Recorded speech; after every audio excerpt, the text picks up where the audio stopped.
올려드리겠습니다. 귀한 찬양 감사드립니다. 오늘 우리에게 주시는 하나님의 말씀은 고린도 전서 1장 1절에서부터 10절까지입니다.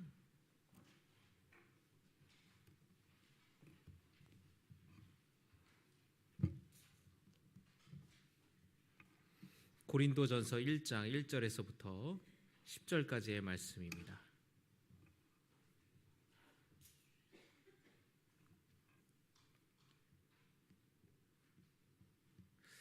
봉독하겠습니다.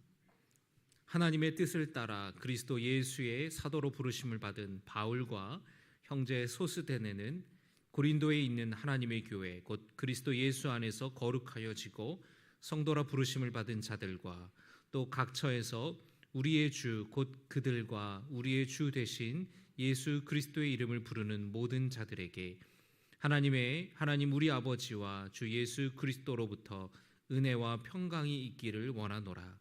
그리스도 예수 안에서 너희에게 주신 하나님의 은혜로 말미암아 내가 너희를 위하여 항상 하나님께 감사하노니 이는 너희가 그 안에서 모든 일 곧 모든 언변과 모든 지식의 풍족함으로 그리스도의 증거가 너희 중에 견고하게 되어 너희가 모든 은사에 부족함이 없이 우리 주 예수 그리스도의 나타나심을 기다립니다. 주께서 너희를 우리 주 예수 그리스도의 날에 책망할 것이 없는 자로 끝까지 견고하게 하시리라. 너희를 불러 그의 아들 예수 그리스도 우리 주와 더불어 교제하게 하시는 하나님은 미쁘시도다. 10절의 말씀 같이 봉독하겠습니다. 형제들아, 내가 우리 주 예수 그리스도의 이름으로 너희를 권하노니 모두가 같은 말을 하고 너희 가운데 분쟁이 없이 같은 마음과 같은 뜻으로 온전히 합하라. 아멘. 할렐루야. 오늘 성도라 부르심을 입은 자들이라는 말씀으로 하나님의 말씀 증거할 때에 우리 주님이 주시는 은혜와 교훈이 있기를 바랍니다. 우리 설 명절을 맞아서 또 이렇게 오늘 예배당에 오신 또 고향에서 또 유튜브로 또 온라인으로 예배를 드리는 우리 모든 성도님들 가운데에 주님의 은혜와 평강이 함께 하시기를 바랍니다. 아마 오늘 이렇게 또 명절에 오늘이 명절 당일이기 때문에 또 고향에 어제 또는 그저께 내려가신 분들도 계실 거고 또는 자녀들이 또 후손들이 또 올라와서 함께 오늘 예배 자녀들과 친지들과 함께 참석하신 성도님들도 계신 것 같습니다. 또는 오늘 예배를 드리고 또 화요일까지 연휴이기 때문에 오늘 예배 드리고 또 이렇게 명절을 지내기 위해서 가시는 분들도 계실 텐데 아무쪼록 오고 가는 발걸음 하나님께서 안전하게 사고 없이 지켜주시기를 축복합니다. 날씨가 많이 추워져서 빙판길에 사고가 많이 났다라는 그런 소식을 들었는데 아무쪼록 조심히 또 즐겁게 은혜로운 시간 명절 잘 보내시기를 축복합니다. 오늘 고린도전서는 고린도에 살고 있는 그리스도인들에게 사도 바울이 보낸 첫 번째 편지입니다. 두 번째 편지는 어떤 성경 말씀이겠습니까? 고린도 후서가 두 번째 편지이죠. 사도 바울은 고린도에서 복음을 전하고 말씀을 가르치면서 교회 공동체를 세웠습니다. 사도 바울은 도시들을 중심으로 사람들이 모여 있는 곳에 가서 예수님을 전하고 또 복음을 전했고 예수님의 가르침을 전했습니다. 그래서 예수님을 믿게 되었던 성도들이 함께 모여서 예배하고 또 기도하게 되는 그런 공동체를 이루게 되었을 때쯤 바울은 그곳을 떠나서 또 다른 지역에 가서 복음을 전했는데요. 짧게는 며칠, 길게는 몇 년 동안 머물면서 복음을 전했습니다. 바울은 고린도에서는 1년 6개월을 머물면서 복음을 전했습니다.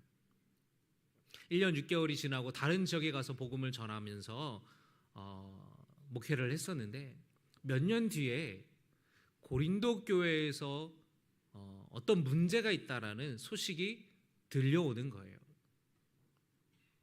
오늘날 같았으면은 교회에 어떤 문제가 있었을 때에 빨리 비행기를 타고 가서 이 조치를 취할 수가 있었을 텐데 당시에는 그럴 수가 없었고 또 바울이 이렇게 머물고 있는 그 상황에서 갑자기 갈 수 있기가 어려웠습니다. 그래서 장문의 편지를 통하여서 성도들의 권면하고 교회 문제를 해결하려고 했던 거예요. 그래서 사도 바울의 이 신약 성경에 사도 바울의 편지가 많은데 사실은 바울은 이 편지를 통하여서 떠나온 교회들을 돌보고 또 목회를 했다고 볼 수 있습니다. 오늘 읽으신 고린도전서 1장 1절에서부터 10절까지의 말씀은 편지 서두의 인사말인데요. 편지 서두 1절에서 사도 바울은 자신이 하나님의 뜻에 따라서 예수 그리스도의 사도로 부름받았다라고 자신을 소개하고 있습니다. 그리고 두 번째 2절의 말씀에서 사도 바울은 자신뿐만 아니라 고린도 교회 성도들도 하나님의 특별한 부르심을 받은 자들이다라고 말하고 있어요. 2절을 여러분 같이 한번 보셨으면 좋겠습니다. 2절입니다. 시작. 고린도에 있는 하나님의 교회 곧 그리스도 예수 안에서 거룩하여지고 성도라 부르심을 받은 자들과 또 각 처에서 우리의 주 곧 그들과 우리의 주된 예수 그리스도의 이름을 부르는 모든 자들에게. 아멘. 오늘 2절에서 주목할 점은 사도 바울이 그리스도인들이 성도로 부르심을 받았다라는 말씀을 합니다. 저와 여러분은 성도로 부르심을 받았습니다. 교회에서 우리는 어떤 집사, 권사, 장로의 직분을 받지 않으신 분들을 호칭하여서 가르쳐서 부를 때에 땡땡땡 성도님이라고 이야기를 합니다. 그런데 오해하시는 분들이 좀 있으신 것 같아요.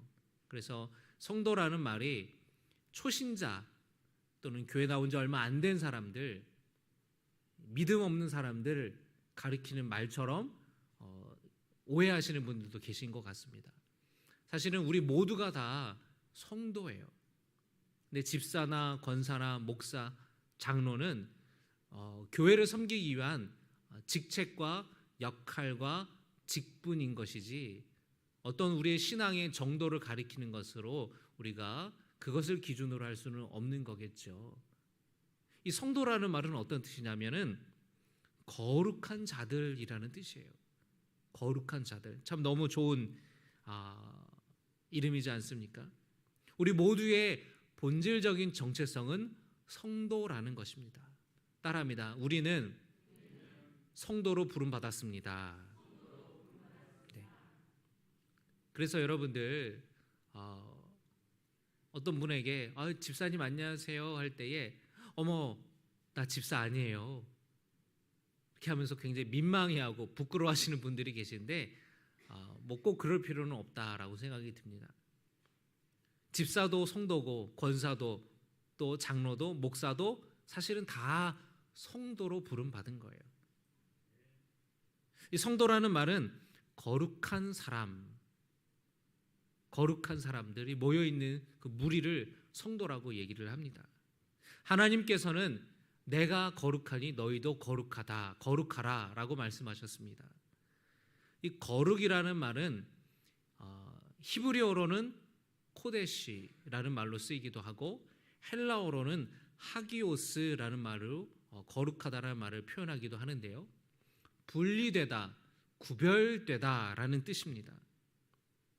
그러니까 이 그리스도인들이 성도라는 말은 예수님을 믿지 않는 다른 사람들과 분리되어 있는, 구별되어 있는 사람들을 의미하는 것입니다. 하나님의 백성으로 구별됐다라는 것이에요. 하나님의 백성은 다른 사람들과 구별되어야 하는 것입니다. 물과 기름이 섞이지 않고 분리되고 구별되는 것처럼 예수 믿는 사람들은 예수 믿지 않는 사람들과 달라야 된다라는 것이에요. 구별되어야 된다라는 것이에요. 구별된다라는 것은 여러분 어떤 의미가 있습니까? 눈에 띄어요. 다르다라는 게 눈에 띕니다. 드러나는 거예요. 제가 예전에 교회 학교 아이들을 데리고 여름에 야외 수영장을 데리고 갔습니다. 아이들이 이렇게 수많은 아이들이 그 수영장에 많이 몰려들었어요. 다른 교회에서도 오고 막 그랬는데 물놀이 하다 보면 혹시라도 안전사고가 날까봐 이렇게 매의 눈으로 아이들을 지켜보고 있었는데 아이들이 많으니까 누가 우리의 아이들이고 그렇지 않은지 구별하기가 쉽지가 않았는데요. 근데 한쪽에 보니까 너무 눈에 확 띄는 아이들이 있었습니다. 어느 교회의 아이들이었는데 그 교회 아이들이라는 것이 너무나 보자마자 알겠더라고요. 어떻게 그렇게 구별되었을까? 아이들의 머리에 형광 노란색의 수영 모자를 다 씌워놓은 거예요. 형광 노란색이 얼마나 눈에 띕니까? 그 형광색 수영 모자를 머리에 다 쓰게 하니까 어디를 가든지 어디에 있든지 눈에 확 들어오더라고요. 아, 그렇구나. 우리가 그리스도인이라는 것, 성도로 부르심을 받았다라는 것은 이 세상에서 분리되고 구별된 사람들인데, 그렇다면 이 세상을 살아갈 때에 예수님을 믿지 않는 사람들과 단번에 다르다라는 것이 눈에 띄겠구나. 직장 생활할 때 여러분 그런 이야기들을 교회를 다니지 않는 사람들에게 여러분이 들었으면 좋겠습니다. 우리 과장님은 진짜 다른 것 같아. 우리 과장님은 저쪽에 있는 저 부서 과장님이랑 달라. 나는 저 팀에 들어가지 않은 게 얼마나 다행인지 몰라. 저 팀의 과장님은, 저 팀장님은 막 부하들의 공을 다 뺏어가고 그걸로 자기 승진하려고 하고 또 막 화를 내기도 하고. 우리 과장님은 진짜 인격적으로 훌륭하셔. 나는 나는 교회를 다니지 않지만 내가 만약 교회를 다닌다면 나는 과장님 다니시는 교회 다닐 거야. 그런 얘기를 여러분들이 다 들으셨으면 좋겠어요. 할렐루야. 나는 우리 사장님 정말 너무너무 나를 챙겨주시고 나는 이 회사 떠나고 싶지 않아. 저분이 다니시는 교회 나도 한번 가보고 싶다. 저분이 믿는 예수님을 나도 한번 믿어볼까? 그런 마음이 우리 주변에 있는 사람들에게 생겼으면 좋겠어요. 그런 이야기들을 여러분들이 듣기를 주님의 이름으로 축원합니다. 분리되고 구별되다라는 이 거룩한 성도라는 말은 바로 그런 뜻입니다. 사도 바울은 고린도 교회에 편지를 보내는데 이 고린도라는 도시를 우리가 조금 살펴봤으면 좋겠습니다. 이 고린도는 세 가지 특징이 있는 도시인데요. 하나는 상업적으로 매우 발달된 부유한 도시였어요. 그리고 두 번째 특징은 뭐냐면 성적으로 아주 문란한 도시였습니다. 이 고린도가 얼마나 성적으로 음란하고 문란한 도시였냐면 당시 사람들이 어떤 성적으로 문란한 사람들을 가리켜서 말할 때에 또는 불륜을 저지른 사람들을 가리켜 말할 때에 저 사람 고린도인처럼 행동한다. 고린도 사람 다 됐다. 이렇게 말을 했다라는 거예요. 그 정도로 고린도가 굉장히 성적으로 음란한 도시였다라는 것입니다. 세 번째로 고린도의 특징은 뭐였냐면 우상 숭배에 열심이었던 도시였다라는 것이에요. 도시 곳곳에 우상을 위한 신전과 신상들 많이 세워져서 사람들이 우상 숭배에 열심이었다라는 것입니다.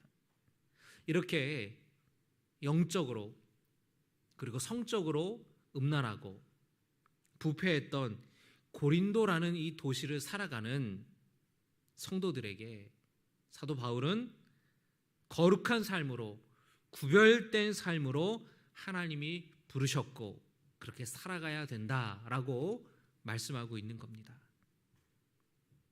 그런데 여러분 생각해 보면 그 2000년 전에 고린도라는 도시와 오늘날에 우리가 살아가는 시대와 크게 다르지 않다라는 것을 우리는 경험하게 돼요.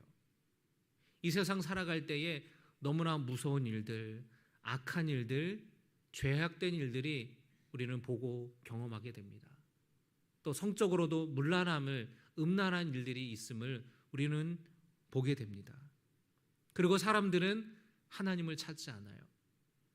저마다 자신들의 정욕을 채우기 위해 살아갑니다. 이런 세상에서 하나님은 우리를 거룩한 성도로 부르셨다라는 것입니다. 그것이 과연 어떤 뜻일까요?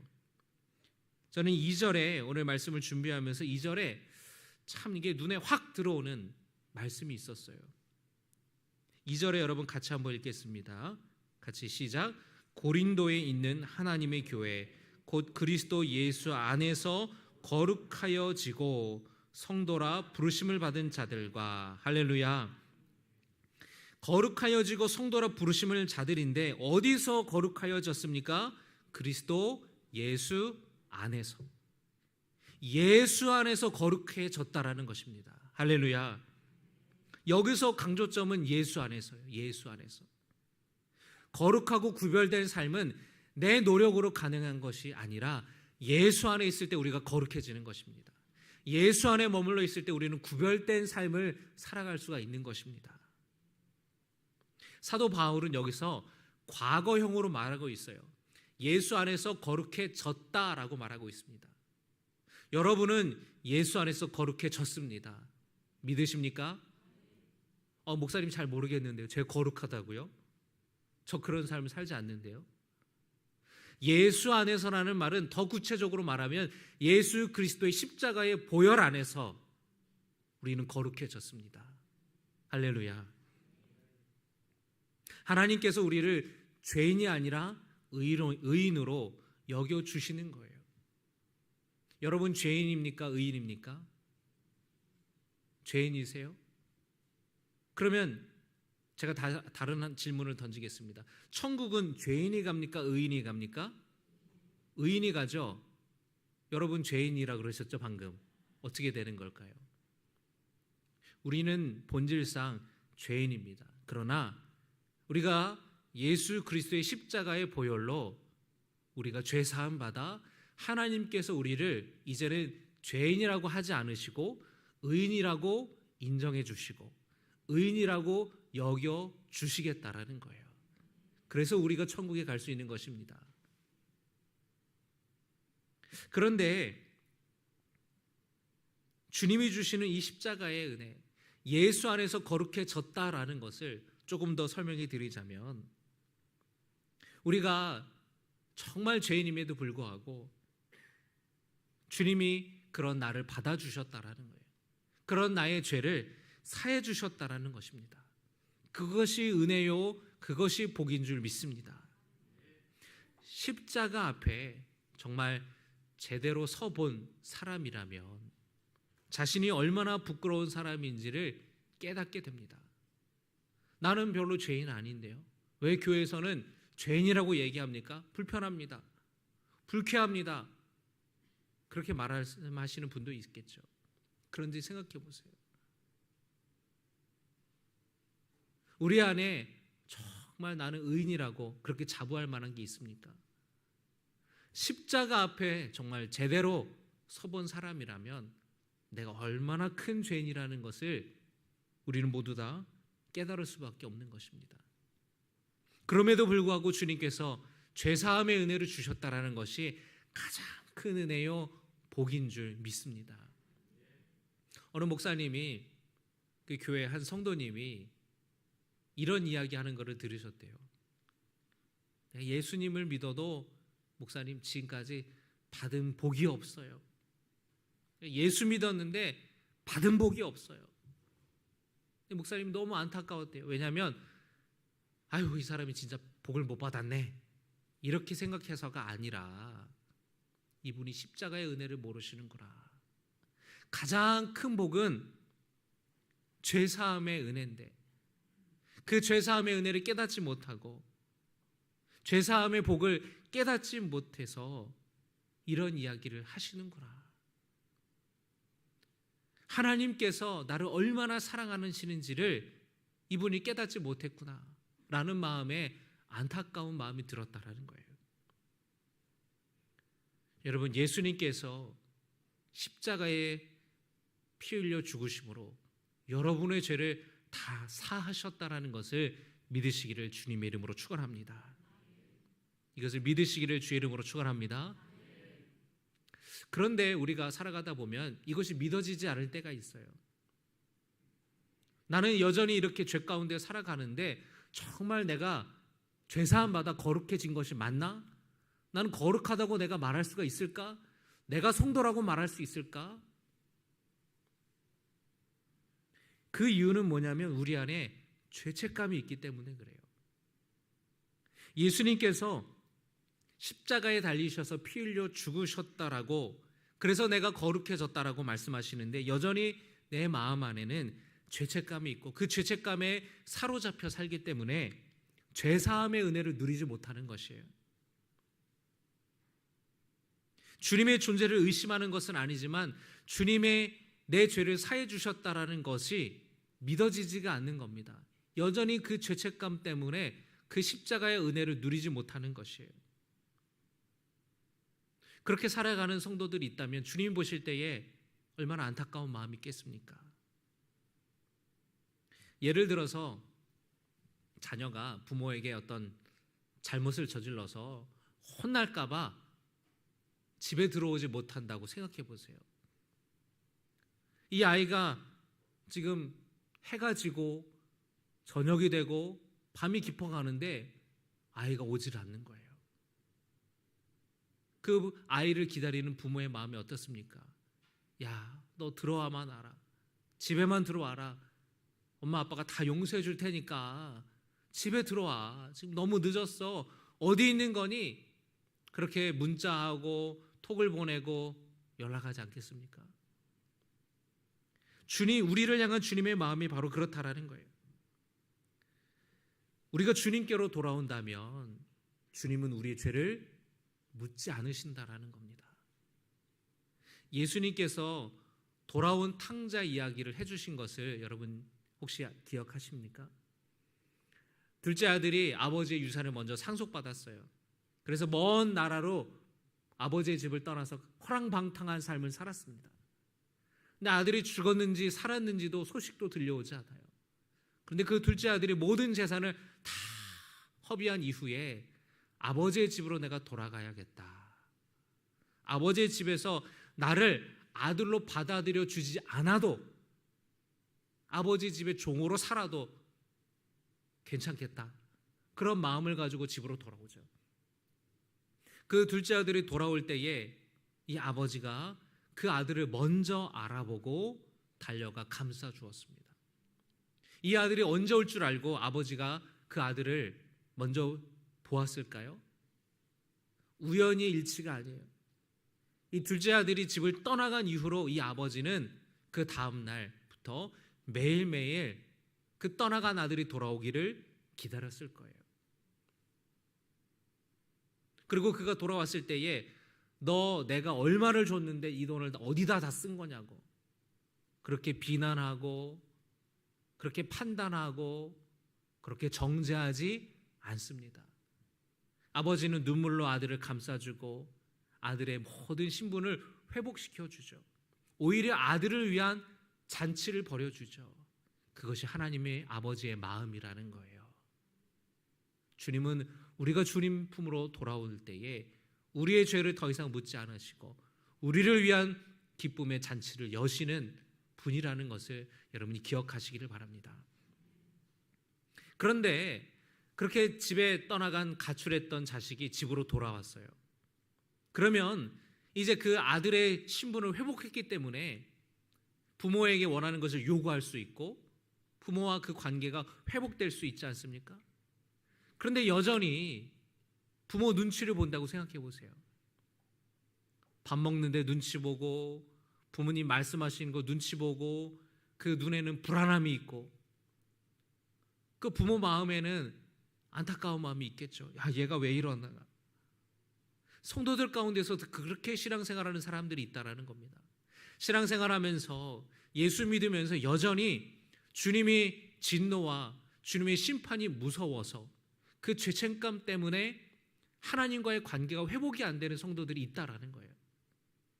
주님께서 십자가에 피 흘려서 내 죄를 다 사해 주셔서 나를 거룩하게 해 주셨다라는 것을 받아들이지 못하고 그 마음으로 여전히 믿지 못하는 성도들이 있다라는 겁니다. 용서받은 자녀는 부모에게 무엇이든지 요구할 수 있습니다. 따릅니다. 자녀는 부모에게 요구할 수 있다. 잘못을 하고 이 죄를 저질러서 부모를 속썩일 수도 있지만 부모님이 용서해 주셨잖아요. 다시 집으로 돌아왔잖아요. 그러면 자식은 엄마 배고파요, 밥 주세요. 엄마 이번에 아빠 수학여행 가는데 수학여행 돈 주세요. 교회 수련회 가는데 돈 주세요.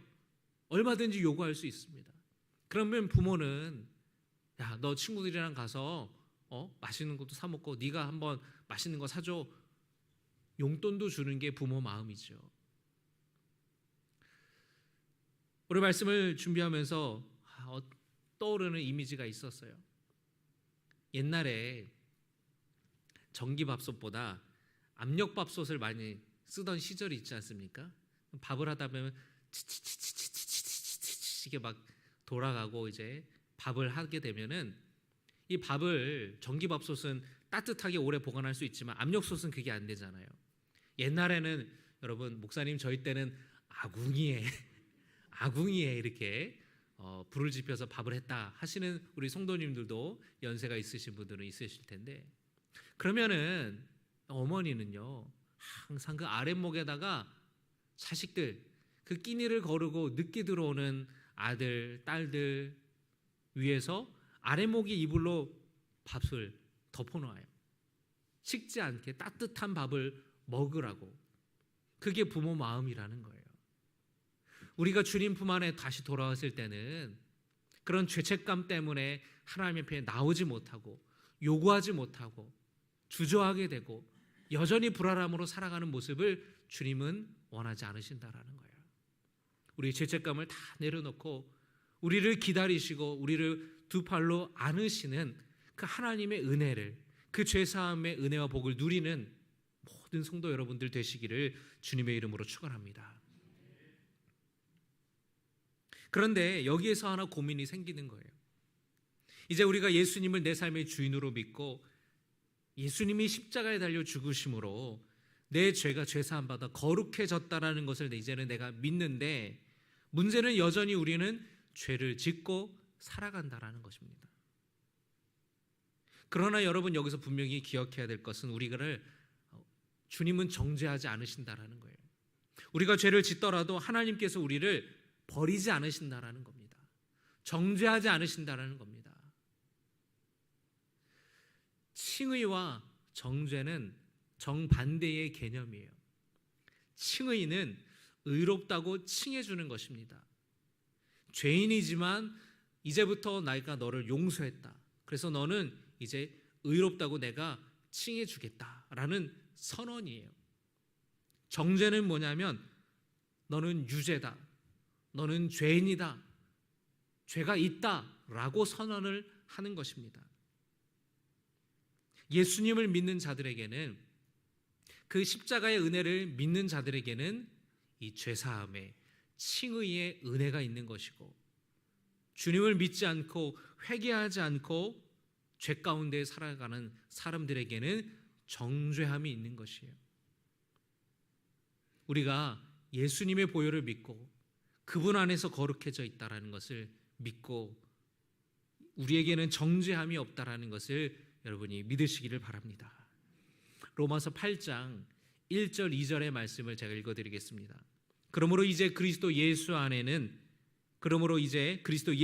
있는 자에게는 결코 정죄함이 없나니 이는 그리스도 예수 안에 있는 생명의 성령의 법이 죄와 사망의 법에서 너를 해방하였음이니라. 할렐루야. 예수 안에 있는 자에게는 결코 정죄함이 없다라는 거예요. 하나님이 버리지 않으신다라는 겁니다. 물론 잘못을 저질렀을 때는 징계는 하실 수 있어요. 그거는 부모가 자식을 혼내는 것과 같습니다. 그러나 자식이 잘못했다고 해서 자식을 버리는 부모가 없는 것처럼 우리가 하나님 안에 머물러서 하나님의 은혜를 누릴 때에 우리가 잘못했을 때에 주님은 징계는 할지언정 정죄하여 버리지는 않으신다라는 겁니다. 성숙한 그리스도인이 된다라는 것은 어떤 뜻이냐? 이제는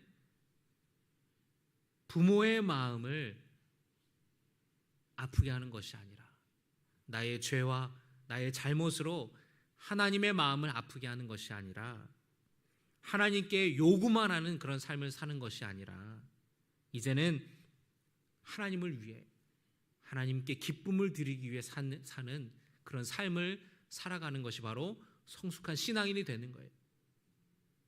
자식들이 어릴 때는 부모에게 요구만 하죠. 부모를 가슴 아프게 하죠. 그러나 자녀가 장성한 이후에는 부모 생각을 하는 거예요. 부모에게 기쁨을 드리기 위해 애쓰는 것과 같은 것입니다.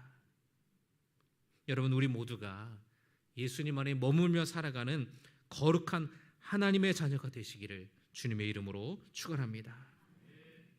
더 이상 정죄함이 없다라는 것, 하나님이 우리를 징계하실지언정 정죄하고 버리는 분이 아니라는 것을 여러분이 기억하시기를 주님의 이름으로 축원합니다.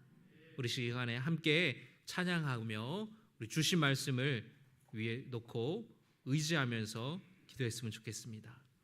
6월절 어린 양의 피로 함께 찬양하겠습니다.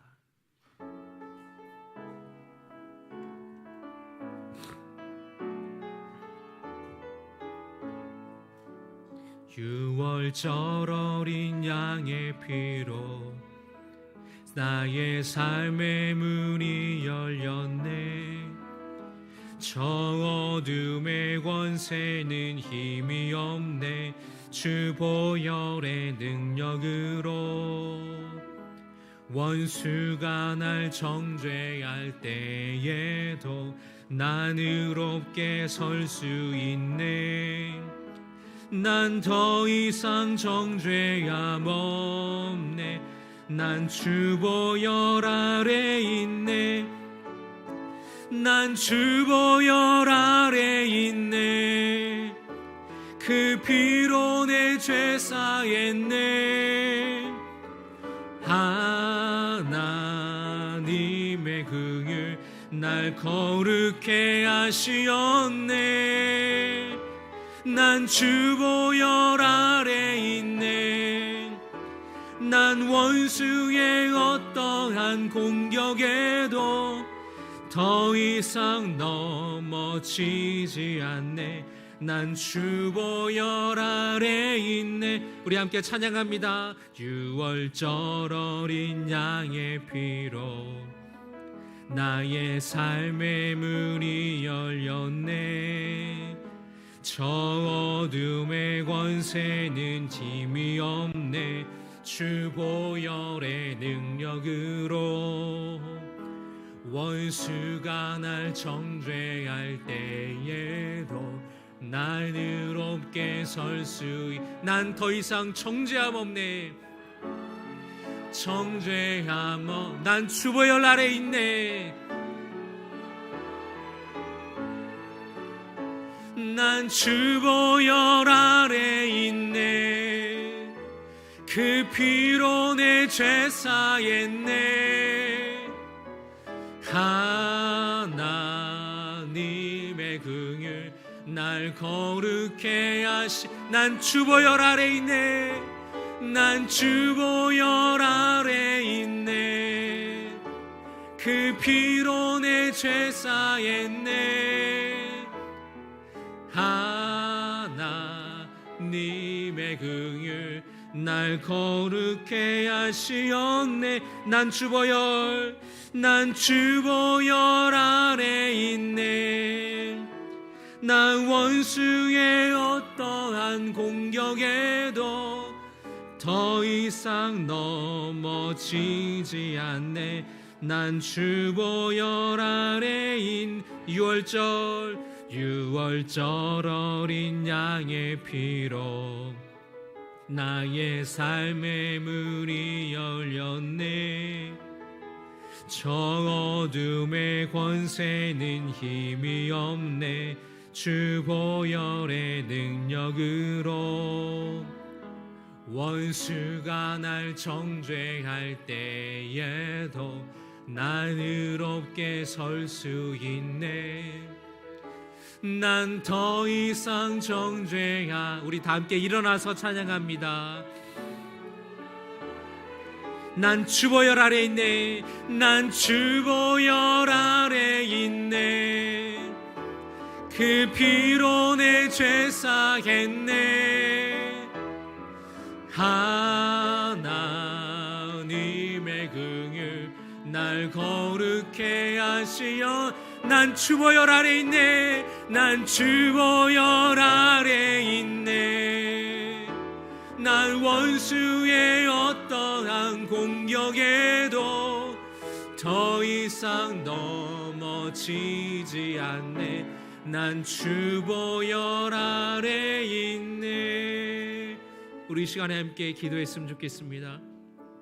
우리는 십자가의 보혈을 믿는 사람들입니다. 이미 주님께서 십자가에서 우리의 죄를 다 사해 주셨습니다. 우리는 십자가 안에서, 예수 안에서 거룩하게 되었습니다. 이것을 여러분 믿으시기를 바랍니다. 죄책감 때문에 하나님께 가까이 가지 못하게 사탄은 우리에게 죄책감을 심어주고 하나님 앞에 가까이 가지 못하도록 만듭니다. 하나님의 죄사함의 은혜를, 십자가의 보혈을 의심하게 만듭니다. 우리의 믿음으로 그것을 뛰어넘는 성도 되게 하여 주시옵소서. 그 십자가 안에 머물러 살아가는 성도 되게 하여 주시옵소서. 주님 앞에 우리가 자녀로서 모든 것을 요구할 수 있고 모든 것을 구할 수 있고 간구할 수 있고 청할 수 있음을 믿고 하나님께서 우리에게 모든 것을 충만하게 허락하여 주심을 우리가 믿음으로 선언하는 주님의 자녀들 되게 하여 주시옵소서. 우리 함께 주님의 이름을 세 번 부르고 기도하겠습니다. 주여, 주여, 주여. 아버지 하나님, 십자가의 보혈의 은혜를 믿습니다. 아버지 하나님, 예수 안에서 우리는 거룩해졌습니다. 예수 안에서 죄사함 받았습니다. 십자가의 그 보혈로 우리가 깨끗게 죄사함 받았음을 믿습니다. 아버지 하나님, 우리 안에 죄책감으로 인하여서 여전히 이것을 믿지 못하는, 십자가의 죄사함의 은혜를 믿지 못하는 성도들이 있다면 이 시간에 주님의 십자가를 바라보며 우리의 마음을 열고 아버지 그 은혜 가운데 나가기를 소원합니다. 아버지 하나님, 이미 주님은 십자가에 피 흘려 죽으심으로 우리의 죄를 다 씻어 주셨습니다. 우리를 정결케 하여 주셨습니다. 우리를 깨끗게 하여 주셨습니다.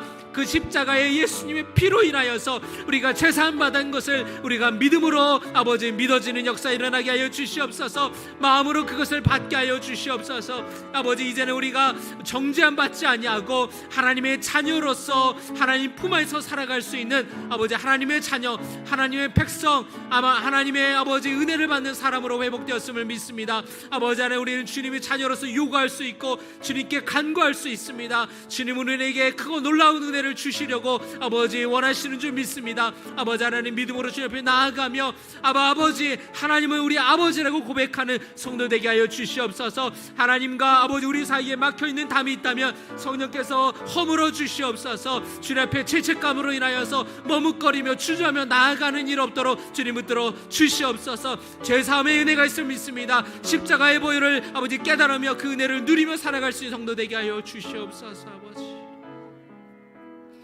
아버지 하나님, 우리가 신앙생활하며 예수 믿고 교회를 다녀도 정말 주님의 십자가의 보혈의 은혜를 믿어지지 않는 성도들이 있습니까?